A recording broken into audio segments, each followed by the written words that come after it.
სამწუხაროდ მეორე მესამე ხარისხოვანია. ვერ ამეწევა, მაგრამ ფული აქვს და უნარი უნდა უბრალოდ, რომელიც არ არის.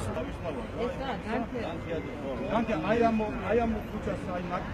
Kasები არ შეიცვალა, ასფალტი დაგება თავისუფლად. მეტრომშენი ცენტრალური ქუჩა.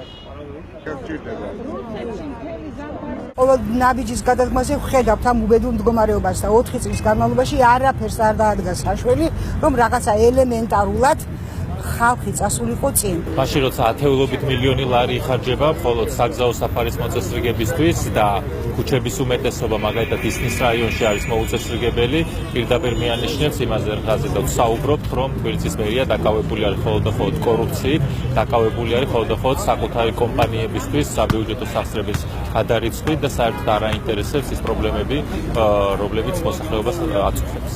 ათეულობით ქუჩა დედაქალაქის ცენტრში ისნის რაიონში აი ამ მდგომარეობა, სადაც ასფალტი ვერანაირ კრიტიკას ვერ უძლებს და ამ დროს გახსენდება, რომ დედაქალაქის მერიაში შარშან წლის ბოლოს დარჩა მილიონობით ლარი აუთვისებელი და ვერ დახარჯეს ელემენტარულად, იმიტომ რომ კომპეტენცია და უნარჩვევები არ აქვს შესაბამისი, მაგრამ საზოგადოებამ და თბილისში მაცხოვრებელ ადამიანებმა რა დააშავეს, როდესაც ფული გაქვს და საქმეს ვერ აკეთებ, ეს არის ორმაგად უფრო მეტი სიცხვილი და აი ამის ნაცვლად, რომ ამაზე იყოს დედაქალაქის მერია და მერი ფოკუსირებული, უკანასკნელი დღეების განმავლობაში დაძდევენ ათეულობით საბავშვო ბაღების დირექტორებს და ცდილობენ უსამართლოდ ისინი გაათავისუფლონ და ამაში ხარჯავენ ენერგიას.